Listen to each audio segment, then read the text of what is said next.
Okay, good evening everyone once again. And we move into the second part of this parable of the tenants. Just a quick recap of what we did last week. And we began with whether Jesus was biased towards the Jews or was he a Messiah for all the people. And then we started studying this parable. There are glimpses, some references which we saw, which for a moment make us feel that Jesus is a Messiah only for the Jews. And yet, we have not yet come to a conclusion.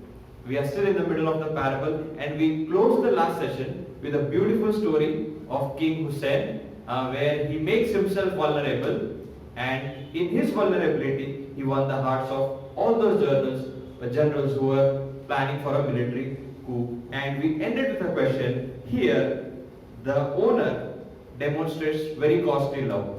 He says, I'll send my son. Even after knowing what has happened to his three servants. We also saw that the intensity or the aggression aggravates every time.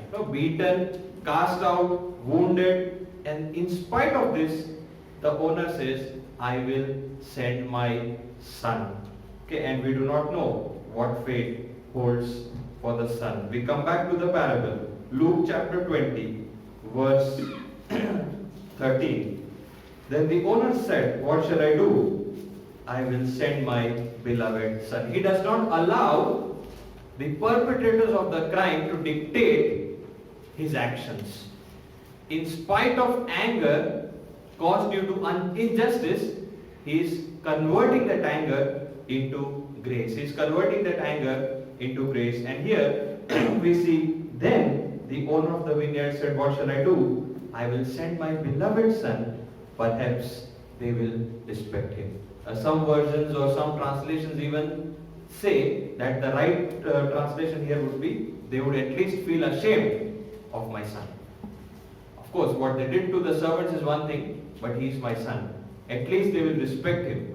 In front of him, at least they will feel embarrassed for doing something like that. And he said, they will feel the shame. I will send my beloved son, not just the son, beloved son. And if you recollect, the voices that were heard during the time of baptism of Jesus, during the time of transfiguration, this is my beloved son.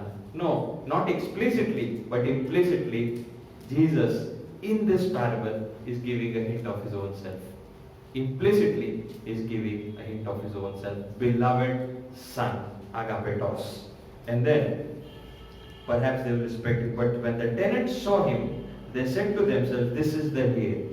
Meaning, if something happens to the father, this vineyard is ultimately going to belong to the son. He is going to get the inheritance, so to say, of the vineyard. And so, this is the heir. Let us kill him so that the inheritance may be ours. Now we can assume that this is the fourth year. Of course, there is no clear indication. But one by one, the servants were sent, we can assume, during the season of the grapes, and then they were treated brutally. And it is believed that, or it might have been believed, that if you continue possessing a land for 3 or more years, you can well become its owner. No, these are tenant rules for becoming tenants. Even now in India, if you rent a house and if you stay in the same house, rented house for 30 years, you can actually be a possessor of that house. Okay, and there is some proportion, of course. So we can assume that might be the custom. That if you continue possessing a land, or being tenant in a land for a continuous period of time, you may well become the owner or the possessor of the land. And with this thinking, they said, let us kill him so that the inheritance may be ours. Now this is the worst that could happen. None of the servants, mind you, were killed. The son, they are planning to kill him. And they actually did. Verse 15. And they threw him out of the vineyard and killed him. Mind you, he was not killed inside the vineyard. This is important for us. Because if there is blood spilled inside the vineyard becomes defiled. And you will not get good worth of the crops or the grapes. Spilling of blood makes a vineyard or a land, so to say, defiled. Now there are so many references. I just want to pull out 2 or 3 references for you. I am not going to read it, but we all know the story of Naboth's vineyard during the time of Ahab and Jezebel. And Ahab, because he could not convince Jezebel, she raised false witnesses and they stoned him outside, it is written. Okay, this whole incident is mentioned in 1 Kings chapter 21. We can read later on. He is killed outside, and then she comes in, very with full of audacity, says to Ahab, the vineyard is now yours. Another example is Judas Iscariot. After betraying Jesus, he feels guilty, and the money that he had taken from the religious authorities, he goes to give back the money. In Matthew 27, you can read this whole incident. And you know what they said? Oh, we can't take this money. This is blood money. We can't put this money into the treasury because it is blood money. It will defile. And so, they buy a potter's field for Gentiles to be buried. From that money, they bought a field where Gentiles would be buried. You can read this whole incident in Matthew chapter 27. And even when we read the prophets, repeatedly they say, your land have been defiled by blood, shedding of blood. And so, very poignantly, Luke points here that threw him out of the vineyard. They did not kill him inside the vineyard, threw him out of the vineyard and killed him. What then will the owner of the vineyard do to them? Now, this is a question Jesus is posing to the original hearers. He is narrating the whole story. There's an owner, he owns a vineyard, and then he goes out, and then when the time for the grapes comes, the season for harvest comes, he sends his servant. One by one, his servants are mistreated, beaten, and then finally he decides to send his son, although he could have contacted authorities, but he said, no, I'll wait. I'll be gracious. I won't act in my anger. I'll send my son and see if they respect him or not. But his son is not just disrespected, he is killed outside the vineyard. And this story has a lot of emotion for the Jewish people. They were full of emotion. No, they were waiting and waiting. What would this man do? Because it was an honor and shame culture. No, these honor and shame dichotomies we will find in all through the Gospels. Right? And so here, when we do other parables, I will discuss this in greater detail about honor and shame culture. For now, what then will the owner of the vineyard do to them? And maybe they are thinking, or maybe he will punish them, maybe he will do something. And then Jesus gives them a very strange answers. Verse 16, he will come and destroy those tenants. Let's hold for a moment. In Isaiah's parable of the vineyard is destroyed. Mind you, there's a difference. When the vineyard does not produce good grapes, instead it produces wild grapes, the vineyard is destroyed. In this parable, the vineyard is not destroyed. The tenants are changed. Okay? Again, he will come and destroy those, not vineyard, tenants, mind you, and give the vineyard to others.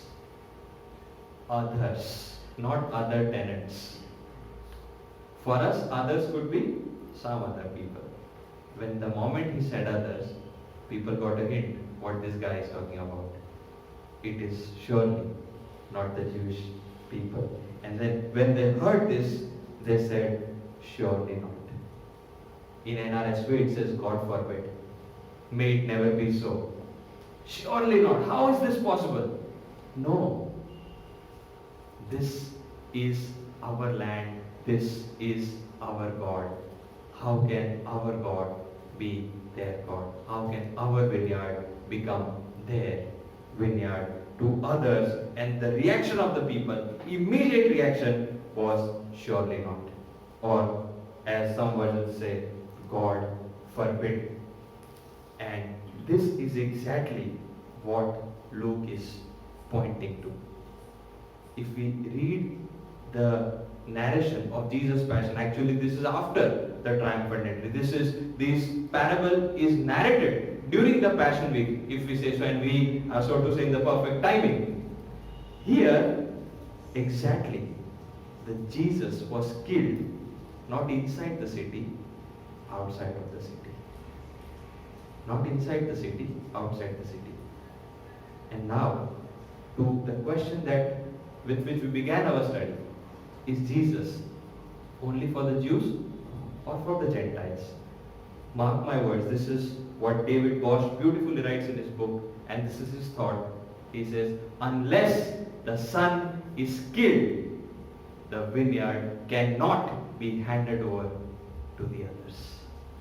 I repeat, unless the son is killed, the vineyard cannot be handed over to others. And that is why the mission to the Gentiles, the doors for the Gentile mission opened only after the Great Commission. Prior to that, we read Matthew 10, go only to the lost sheep of Israel. We see Jesus talking to that Syrophoenician woman, say it's not good to toss children's bread and give it to the dogs. We find Jesus very strange. Jesus is timing. Jesus is perfectly speaking in line, in perfect timing with God's salvation history. Unless the son is killed, the vineyard cannot be handed over to others. Others is a very, very important word here. And Luke is beautifully describing this whole scene. A similar idea or similar words we find from the crowd in Luke chapter 4 also. After the Nazareth Manifesto, last time we saw two references where Jesus is giving examples of two Gentile people, the widow of Zarephath and Naaman the Syrian. Of all the people, Elijah was sent to this widow. Of all the people, this one particular leper was healed. And then we come to chapter 4, Luke chapter 4 verse 28. Luke chapter 4 verse 28. When they heard these things, that is Jesus quoting God's favor to the Gentiles. Okay, when Jesus showed how God is favorable to the Gentiles, verse 28, when the crowd heard these things, all in the synagogue were filled with wrath, and they rose up, drove him out of the town, and brought him to the brow of the hill on which the town was built, so that they could throw him out of the cliff. God forbid. Surely not. How can this God open doors for the Gentiles? He should be an ethnocentric God. He should be a God particularly of the Jews, just like other nations have their own gods and goddesses. And when Jesus opened these doors, the people were shocked at his speech. And there are two more references from the book of Acts. You can turn with me to Acts chapter 13 and 46. These are the words of Paul. Acts chapter 13 and verse 46. It says, Acts 13:46. And Paul and Barnabas spoke out boldly, saying, it was necessary that the word of God be spoken first to you, meaning the Jews, since you thrust it aside and judge yourselves unworthy of eternal life. Behold, we are turning to the Gentiles. Also, similarly, Acts chapter 26. We return to Acts chapter 26 and verses 23. Acts 26 verse 23. It says that the Christ must suffer, and that by being the first to rise from the dead, he would proclaim light both to our people and to the Gentiles. Okay, being the Christ must suffer, and that by being the first to rise from the dead, he would proclaim to our people and to Gentiles. Christ must suffer and rise from the dead in order that mission for the Gentiles will be opened. And my dear friends, Luke and Acts, we treat them as separate books? No. They are to be treated as the same book, volume 1, volume 2. And Luke has a beautiful narration of salvation history. If you read the first chapter of Luke, the beginning, it begins in a very typical Jewish setting. You see the temple, you see time of prayer, you see Zechariah offering sacrifice, okay, you see the song of Mary, Simeon and Elizabeth, full of Jewish flavor. You come to Acts chapter 28, it ends in Rome. It ends in Rome. Jew to Gentile. The movement of, or the growth of the church, the movement of salvation history from the Jewish to the Gentiles. From the Jewish to the Gentiles. From particular to universal. From particular to universal. Again, now, but the parable does not end here. The moment people say surely not, Jesus, he looked directly at them, as if challenging them, and says, what then is this that is written? The stone that the builders rejected has become the cornerstone. Where is he quoting this from? You can find it in your footnotes. Psalm 118 verse 22. He's quoting Psalm 118 verse 22. Now, we go just one chapter back in Luke chapter 19. Jesus is entering into Jerusalem, the triumphant entry. I'm reading Luke 19 verse 38. People were following him and shouting with a loud voice, "Blessed is the King who comes in the name of the Lord, peace in heaven and glory in the highest." Blessed is the one who comes in the name of the Lord, peace in heaven and glory in the highest. Psalm 118 is a royal psalm of thanksgiving. Psalm 118 is a royal psalm, a kingly psalm of thanksgiving, often preached or often sung during the coronation service of the king. And let me read a few verses from Psalm 118. I am reading verse 21 onwards. I thank you that you have answered me and have become my salvation. The stone that the builders rejected has become the cornerstone. I'll skip a few verses. Verse 25. Save us, we pray, O Lord. What is save us? Hosanna. The very words that were proclaimed as Jesus entered Jerusalem, quoted from the same psalm. Save us, we pray, O Lord. O Lord, we pray, give us success. Blessed is he who comes in the name of the Lord. We bless you from the house of the Lord. Blessed is he who comes in the name of the Lord. Luke's timing is extravagant. Jesus enters Jerusalem. And that's why when we began study of this parable, it is not just the content of the parable, but the placement of the parable at the right time by Luke is very important. Jesus enters and people welcome him, quoting Psalm 118. And then, maybe on the next day, he tells this parable. And the gist of this parable, he again quotes from the same Psalm 118. Maybe they were shouting yesterday, but they did not know what it actually meant. This is what I am going to do, is what Jesus is saying. Everyone who falls on that stone will be broken to pieces, and when it falls on anyone, it will crush him. In the Old Testament, we see glimpses of mission to the Gentiles, like some references which Jesus himself gives while he's speaking.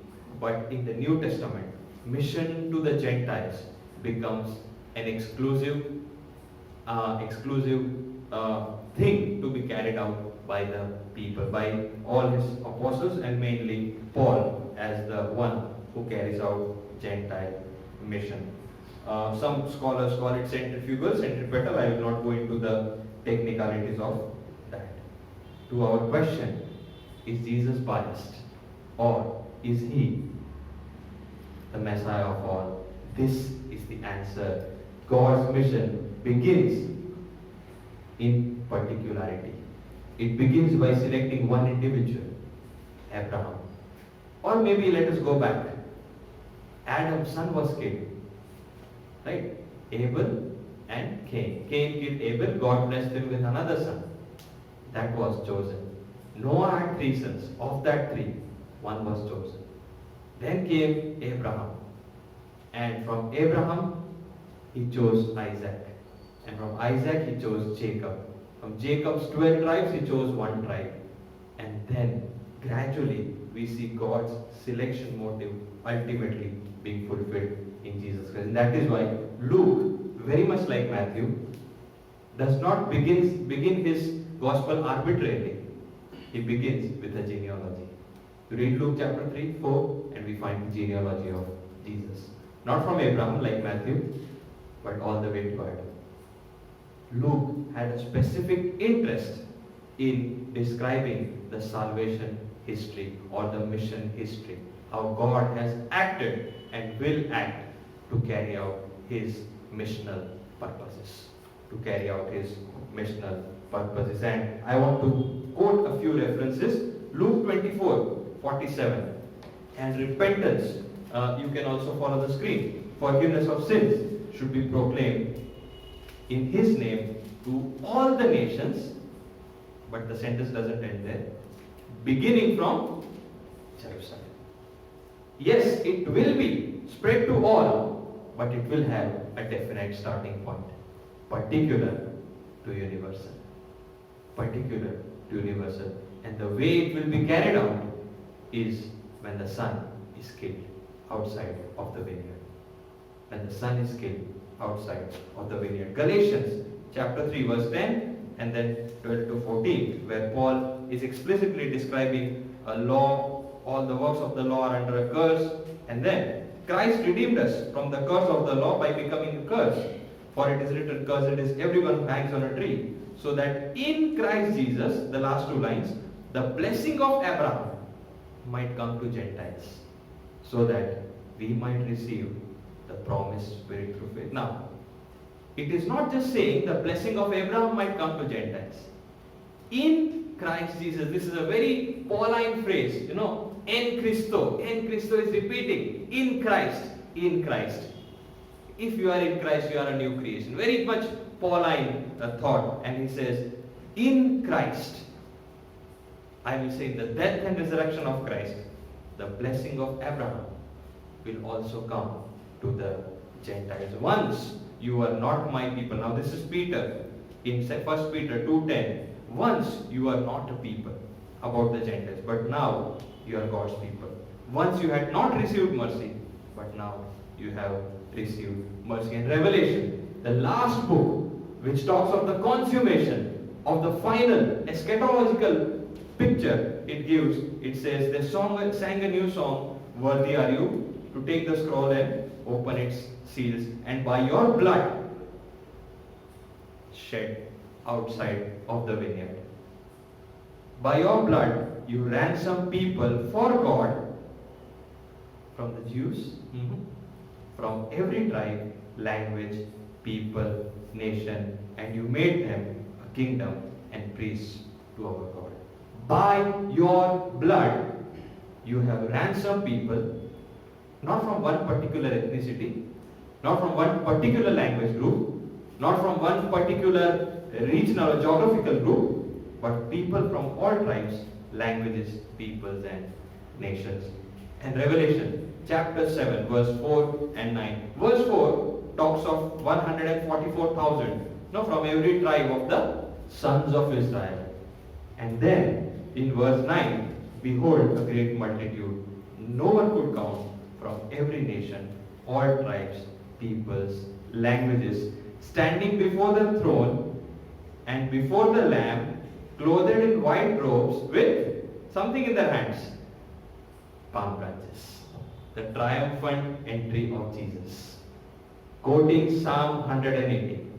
The same Psalm quoted by Jesus as he brings this parable to a close, fulfilled in the end of time, as seen by John in his vision, written in the book of Revelation. How beautiful is that?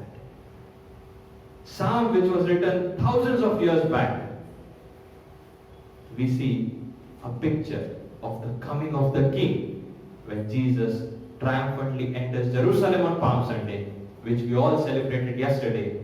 And then in the same way, he quotes this parable where he talks about the future fulfillment, how what is written in this psalm will be fulfilled in the future when the doors or God's mission will be opened for the Gentiles. And we see this very vision fulfilled in the book of Revelation as John saw in his vision. And there are a lot of things that we can learn from this lesson. We learn about the sacrifice of the Son. We learn about the love of the Father. We learn about how his anger is turned into grace. Instead of retaliation, the owner chooses grace. Instead of sending the authorities, the police, he sends his Son alone and unharmed. And we see the death of the Son, and in the death of the Son, we see doors opening for Gentile missions. God's mission, which began with a particular individual, a particular nation, a particular tribe, is now engulfing the whole of population, people from everywhere. And that is why everywhere Jesus, when he talks of his kingdom, he says it's like a mustard seed. It's a very small seed, but when it goes into the ground, it becomes one of the largest of the trees. This kingdom has a small beginning, but when it grows, it encompasses people from everywhere. And I want to quote George W. Peters, who is a mission scholar. He says, the history of salvation is a history which is particularistic in method, but universalistic in promise, design, and effect. It is a history which is particularistic in method. God's method of doing mission is particularistic, choosing particular individuals, particular people, particular tribes, particular clans. But he's not confined to that. But it is universalistic in promise, design, and effect. And Jesus also had a sense of humor, and that's why he says the stone that the builders rejected has become the cornerstone. Now my question is, who is this cornerstone? Who is this cornerstone? It is none other but Jesus himself. This Jesus which was rejected has now become the cornerstone. And in Hebrew, it is even beautiful. The stone, the word for stone in Hebrew is eben. Eben. Okay. And the word for son in Hebrew is ben. There's a rhythm. The Hebrew word for stone is eben. For son, it is ben. The eben that was rejected was the ben. The eben that was rejected was none other than the ben. May God bless us through this short meditation. Shall we look to God in prayer? Heavenly Father, we thank you and we praise you for being so wonderful and kind to us, for your graciousness. And Lord, we remember how you turned your anger into grace. You sent your Son, making himself vulnerable. And Lord, he, like King Hussein, did not survive but was killed. But in his death, in his blood, we all have become the sons and daughters of Abraham. The blessings of eternal life, the partaking of the kingdom has been opened, not just for the Jews, but for people from all nationalities, all ethnicities, all languages. You are a God whose method of doing mission is particularistic, but whose scope and effect is universalistic. We thank you for your Son Jesus Christ. And during this Passion Week, as we listen from your word, we pray, O Lord, that you open our hearts and minds to receive it with gladness and make us doers of your word. In Jesus' name we pray. Amen.